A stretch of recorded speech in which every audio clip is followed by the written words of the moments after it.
अस्सलाम वालेकुम। 1799 में सिरंगापटम में टीपू सुल्तान की शहादत के वक्त ऐन उसी दौर में खिलाफत उस्मानिया को भी शदीद नुकसानात उठाने पड़ते हैं और मुसलमानों का बहरी बेड़ा एक बड़ी जंग में शदीद नुकसान उठाता है। देखने वाले देख रहे होते हैं कि अब उम्मत मुस्लिमा के जवाल का वक्त शुरू हो चुका है। इसीलिए टीपू सुल्तान की कब्र पर एक कतबा लगा है जिस पर यह इबारत तहरीर है कि अब रोम और हिंद में मुसलमानों के उरूज का सूरज डूब गया।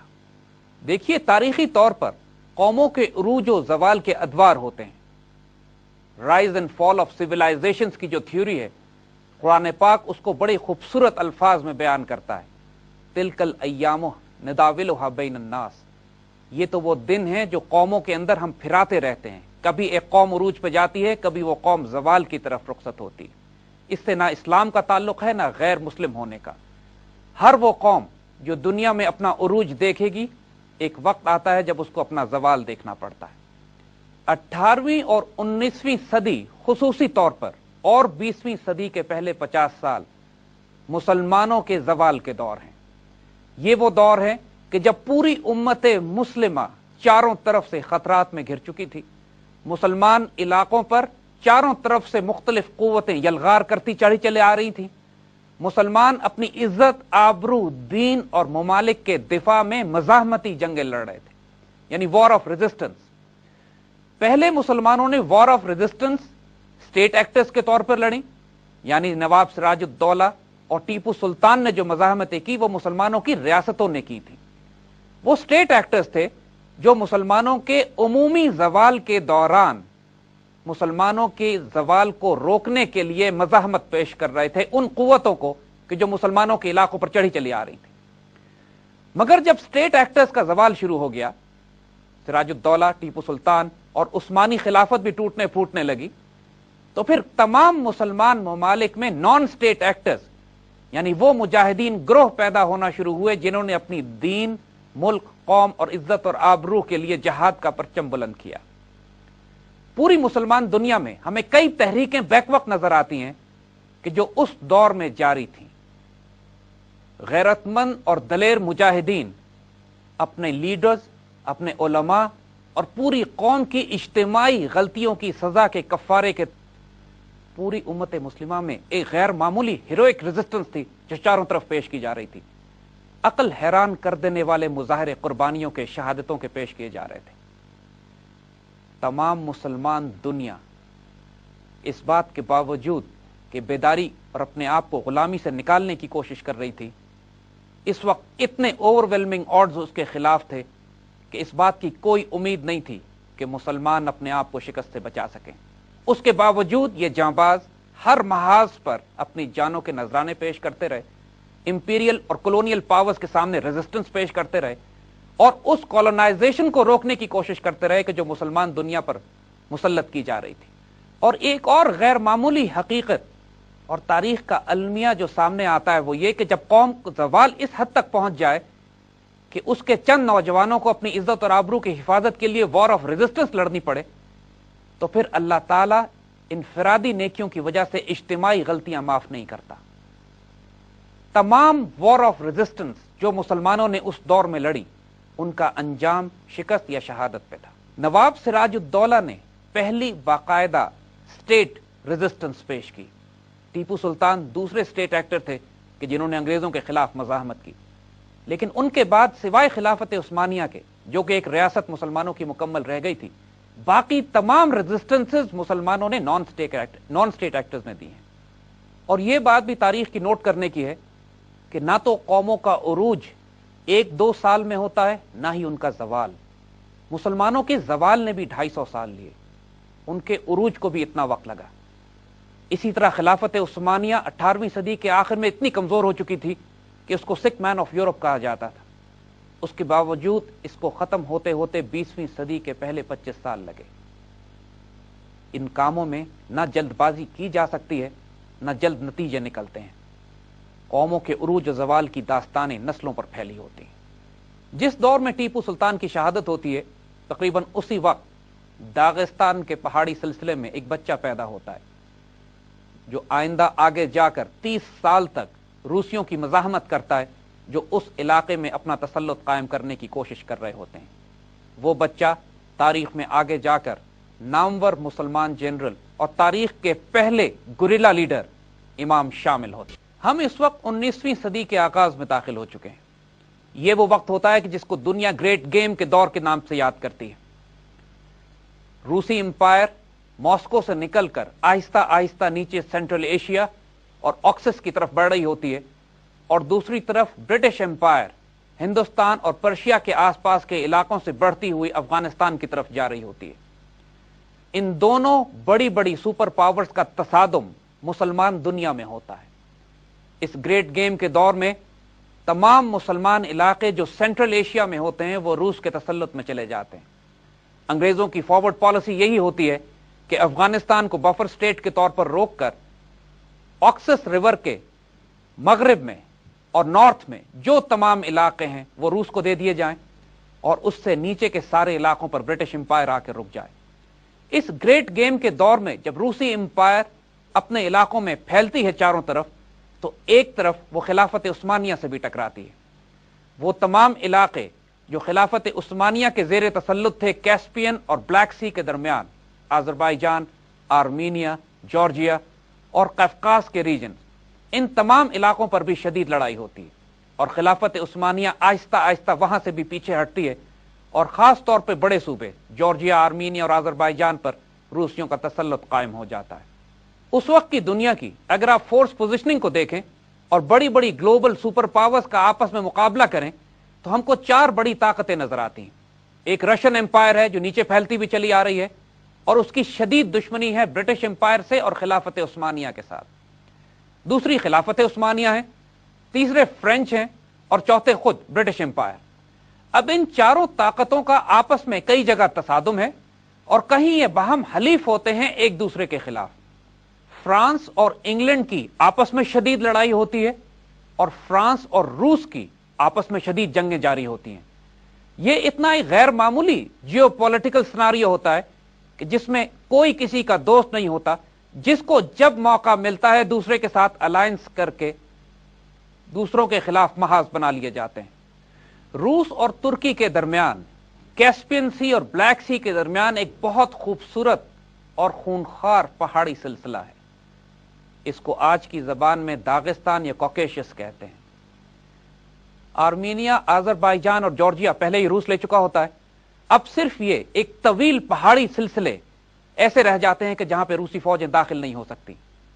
روسیوں کا خیال تھا کہ جس آسانی سے وہ بقیہ مسلمان علاقوں پر قبضہ کرتے چلے آئے ہیں، ان علاقوں پر بھی وہ آسانی قبضہ کر لیں گے، لیکن اس علاقوں میں روسیوں کو 100 سال تک ایک خونریز جنگ لڑنی پڑی، جس میں تقریباً 5 لاکھ سے زائد روسی فوجی اسی پہاڑی سلسلوں میں ہلاک کر دیے گئے۔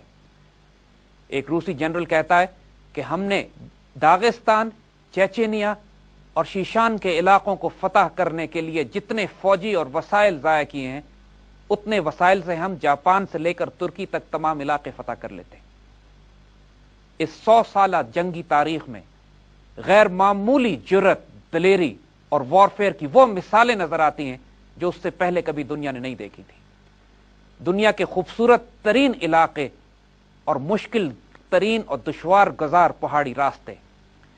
کوکیشیا کے یہ علاقے وہ ہیں کہ جہاں سے آپ نوٹ کریں گے کہ مغرب کی قومیں بھی اپنی نسل کو انہی علاقوں سے وابستہ کرتی ہیں، یعنی مغرب کے لوگ آج کوکیشین کہلاتے ہیں، جس طرح چائنیز منگولوئڈ کہلاتے ہیں اور افریقہ کے لوگوں کو نیگروئڈز کہتے ہیں، اسی طرح مغرب کی قومیں اپنی نسبت بھی اسی علاقے سے جوڑتی ہیں، اس علاقے کے حسن و جمال، خوبصورتی اور اس کی شدت کی وجہ سے۔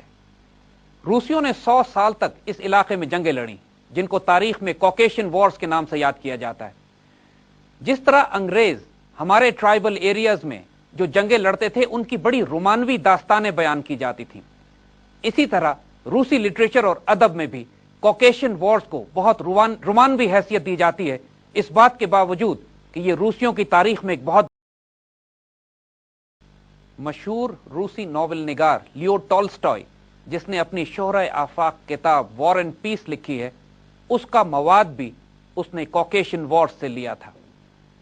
یہ اس لیے بھی یہ کوکیشین وارز مشہور ہیں کہ दुनिया की तारीख में पहली मर्तबा बाकायदा गुरिल्ला जंग का आगाज मुसलमानों की तरफ से इन्हीं जंगों में शुरू किया जाता है।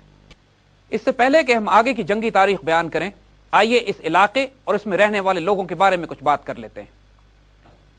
दागिस्तान और शीशान के ये इलाके यूरोप और एशिया के दरमियान वाक़े बहुत बड़े और खूनखार पहाड़ी सिलसिले के दरमियान वाक़े हैं।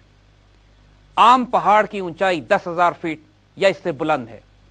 तंग वादियां हैं, घने जंगलात हैं और हजारों मुख्तलिफ कबीले यहां पर आबाद हैं।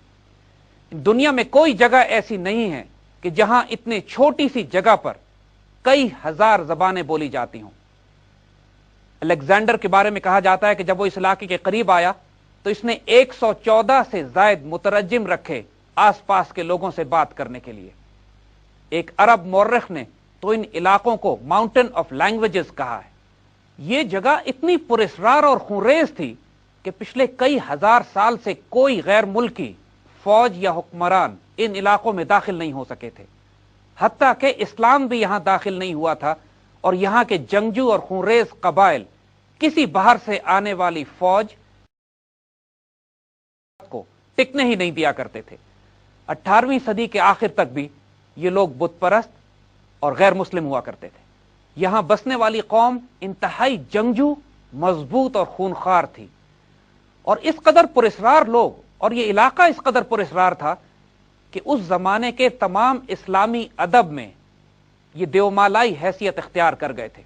हमारे उर्दू अदब में जो कोहकाफ का नाम आप सुनते हैं, जहां की जिन और परियां मशहूर हैं, वो यही दागिस्तान, चेचनिया और शीशान के इलाके हैं। यहां के लोग इतने मजबूत और ऊंचे कद के हुआ करते थे कि इनको देव कहा जाता था और हुस्न जमाल इतना ज्यादा था कि इनकी खवातीन को परियां कहा जाता था।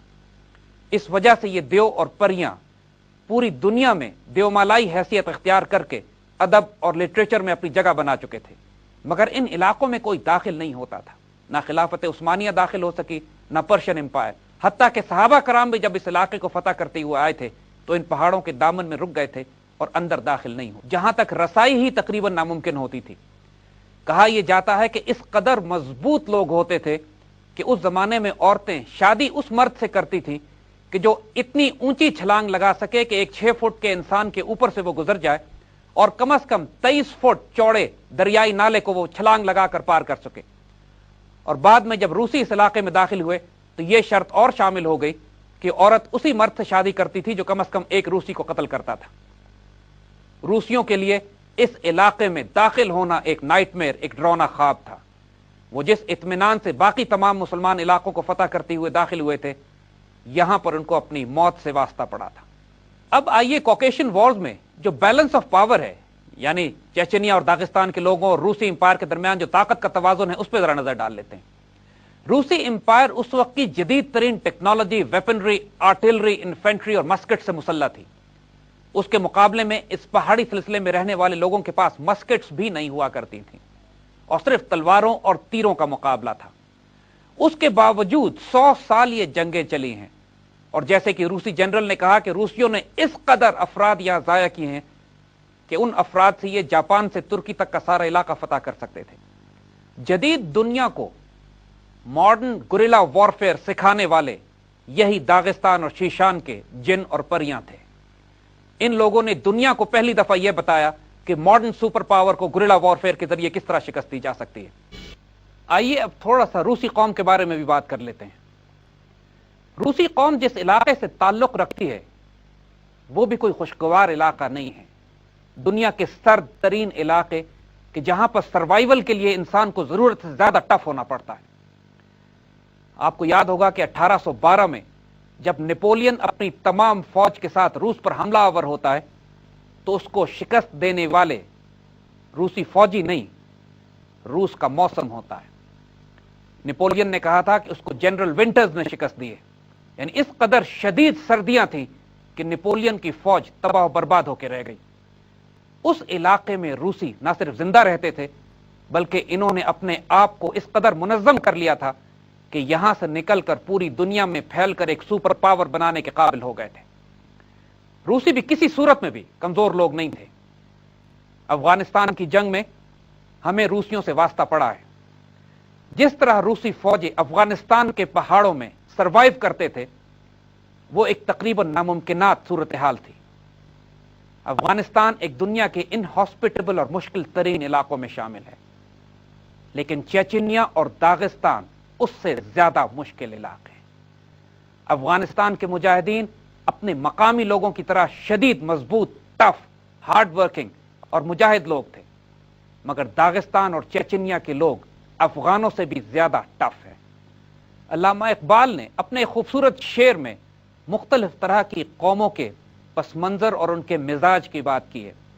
فرماتے ہیں کہ فطرت کے مقاصد کی کرتا ہے نگہبانی، یا بندہ صحرائی یا مرد کوہستانی۔ افغانستان کے مجاہدین بھی مرد کوہستانی تھے، لیکن ان سے بڑھ کر مرد کوہستانی یہ داغستان اور چیچنیا کے مجاہدین تھے۔ 18ویں صدی کے شروع میں چند مسلمان درویش اور فقیر جن کا تعلق نقشبندی طریق سے تھا، وہ داغستان اور چیچنیا کے علاقوں میں داخل ہوتے ہیں اور بہت محبت اور پیار سے آہستہ آہستہ اسلام پھیلانے لگتے ہیں۔ بالکل اسی طرح جس طرح معین الدین چشتی رحمۃ اللہ علیہ ہندوستان میں راجپوتوں کے گڑھ میں جا کر بیٹھ گئے تھے اور اجمیر میں چاروں طرف اس وقت خونخوار راجپوت بسا کرتے تھے، اور بغیر کسی فوجی طاقت اور پولیٹیکل سپورٹ کے معین الدین چشتی رحمۃ اللہ علیہ نے محبت اور پیار کے ساتھ اسلام پھیلانا شروع کیا تھا، اسی طرح داغستان کے علاقے میں بھی اسلام فقراء اور نقشبندی طریق کے ذریعے پھیلا ہے۔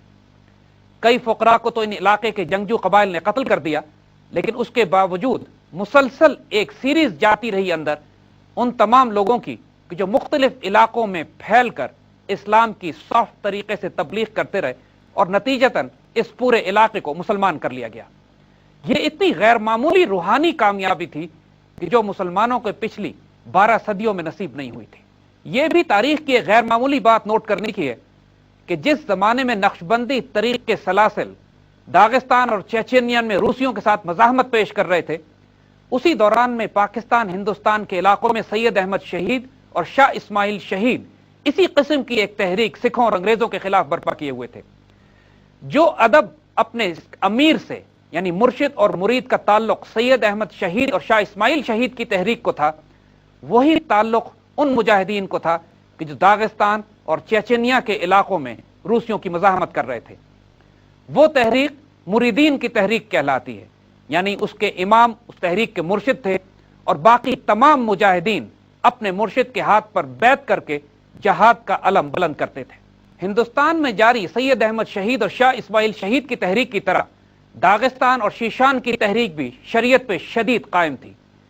اس کے امام اور مرشد ہر حال میں شریعت کو نافذ کرتے اور اپنے مریدین کی تزکیہ اور تربیت میں کوئی کمی نہ چھوڑتے۔ اس کی وجہ سے جو فنیٹیکل لائلٹی، جو محبت اور پیار مرید اپنے مرشد کی طرف دیتے تھے، اس کی وجہ سے ایک ایسی فوج تیار ہو گئی تھی کہ جو اپنے مرشد کے اشارے پہ جان دینے پر راضی رہتی تھی۔ یہی حال اور یہی تعلق مجاہدین کا سید احمد شہید کی تحریک میں بھی تھا۔ دونوں تحریکوں میں غیر معمولی مماثلت ہے، اور دونوں تحریکیں اس بات کے باوجود کہ 2000 میل دور لڑی جا رہی تھیں، ایک دوسرے کے روحانی فیض کی عکاس تھیں۔ 18ویں صدی کے آخر میں ایک نقشبندی شیخ امام منصور نے اعلان جہاد کیا اور اپنی تمام اہل طریقت کو اور اپنے مریدوں کی جماعت کو لے کر روسیوں کے خلاف اس جہاد کا آغاز کیا جو آئندہ کئی نسلوں تک شیخ، مرید اور ان کی نسلیں جاری رکھتی ہیں۔ 100 سال تک جاری رہنے والی نسلوں میں چلنے والی اس جنگ میں لاکھوں جانیں ضائع ہوئیں، مریدین کے بھی لاکھوں افراد شہید ہوئے، اور تقریباً آدھا ملین روسی فوج اور پوری رشین امپائر یہاں پھنس کے رہ گئی۔ ان مجاہدین کی قربانیوں کے باوجود امت پر جو زوال لکھ دیا گیا تھا وہ آ کر رہا۔ 1864 کے آس پاس جب داغستان اور مزاحمت پر زبردستی روسی کسی طرح قبضہ کر لیتے ہیں، تو یہی وہ وقت ہوتا ہے کہ جب مسلمانوں کے بڑے بڑے بخارا، تاشقند اور ایشیا وسطی کے تمام علاقے روسی تسلط میں چلے جاتے ہیں۔ امت مسلمہ کا زوال سینٹرل ایشیا، داغستان میں مکمل ہو چکا ہوتا ہے۔ آئیے اب تھوڑا سا امام منصور کا بھی تعارف کرا دیں۔ امام منصور اصل میں اٹالین عیسائی پادری تھے۔ ان کو پوپ نے بھیجا تھا ان علاقوں میں یہاں کے لوگوں کو عیسائی کرنے کے لیے، لیکن جب یہاں آ کر طریقت کے شیوخ سے ملاقات ہوئی اور نقشبندی سلسلے کے افراد سے ملاقات ہوئی تو خود اسلام قبول کر لیا اور طریقت کا رستہ اختیار کر لیا، اور اس طرح اختیار کیا کہ ترقی کرتے کرتے मुसलमानों के इमाम बन गए। उसके बाद जहाद का आगाज किया और रूसी जब सबसे पहले 18वीं सदी के आखिर में इस इलाके में दाखिल हुए तो उनकी मज़ाहमत करने वाले इमाम मंसूर थे। 1791 में एक जंग के दौरान जख्मी होकर आपको गिरफ्तार कर लिया गया और रूसी आपको पकड़कर साइबेरिया के बर्फ खाने की एक खानकाह में ले गए और जिंदगी के आखिरी वक्त तक पादरी कोशिश करते रहे कि किसी तरह इमाम मंसूर अपना इस्लाम छोड़कर वापस ईसाईयत कबूल कर ले। इमाम मंसूर का इंतकाल रूस की उसी में होता है। शेख मंसूर की गिरफ्तारी और शहादत के बाद उनके एक मुरीद हाजी मुल्ला ने जहाद का अलम उठाया। दागिस्तान और चेचेनिया के मुजाहिदीन जो आपस में पहले बटे हुए थे, रूसियों के आने की वजह से एक मुत्तहिद कौम बनकर सामने आए। मुजाहिदीन और मुरीदीन पूरे इलाकों में फैल गए और उन तमाम अफराद को, क्योंकि यह याद रखिएगा कि ये पूरे इलाके नए नए मुसलमान हुए थे, अभी तक इनमें मुशरिकाना रस्म और रिवाज बाकी थे, इन तमाम इलाकों में तबलीग का एक जबरदस्त काम शुरू किया गया और हाजी मुल्ला शरीयत पर इतने पाबंद थे कि जब तक कोई शरीयत के तमाम तकाजे पूरे न करता उसको जिहाद में आने की इजाजत न देते थे। रूसियों के आने की वजह से जब खतरा हुआ तो तमाम अफराद और कौमें आपस में मुत्तहिद भी हो गई कि जो पहले नस्लों की खुरेज जंगबाजी में मसरूफ थी। इनके इत्तेहाद की वजह से और इस जरूरत के तहत कि जहाद में ये बगैर शरीयत शामिल नहीं हो सकते थे, शरीयत ने कसरत से और तेजी से इस इलाके में फैलना शुरू किया और ये तमाम इलाके बाशरा मुसलमान इस्लामी तहरीक के मेंबर्स बन गए। गाजी मुल्ला की क़यादत में तमाम इलाकों के लोगों ने मुत्तहिद होकर पहली मरतबा बाकायदा गुरिल्ला जंग का आगाज किया। मुजाहिदीन के पास सिर्फ तीर, तलवार और नेज़े थे, लेकिन एम्बुशेस के जरिए रशियन कॉलम्स को एम्बुश करके उनसे हथियार छीने गए और उसके बाद उस जंग का आगाज हुआ जिसने 100 साल जारी रहना था। उस इलाके की सख्ती का इस तरह अंदाजा कीजिए और इन मुजाहिदीन की सरफरोशी का इतना गैर मामूली ये मिसाल है कि एक मरतबा सिर्फ 2 मुजाहिदीन ने एक पहाड़ी चोटी पर बैठ के एक रशियन ब्रिगेड को 3 दिन तक रोके रखा। 1831 में बिलाखिर गिमरी के गांव में रूसी गाजी मुल्ला तक जा पहुंचते हैं। शदीद लड़ाई के बाद जब रूसी मस्जिद में दाखिल होते हैं तो गाजी मुल्ला को गांव की मस्जिद में बैठा हुआ पाते हैं, इस हालत में कि उनके एक हाथ में तस्बीह होती है और दूसरे हाथ की उंगली शहादत आसमान की तरफ इशारा कर रही होती है। रूसी जब इनके करीब जाते हैं तो देखते हैं कि गोली उनके माथे पे लगी है और गाजी मुल्ला बहुत पहले शहीद हो चुके होते हैं। गाजी मुल्ला की रश्कावर शहादत के बाद जहाद का परचम जो इमाम उठाते हैं और 30 साल तक रूसी फौजों को नाकों चने चबवा देते हैं, वो इमाम शामिल होते हैं। इंशाअल्लाह उन पर आइंदा बात करेंगे।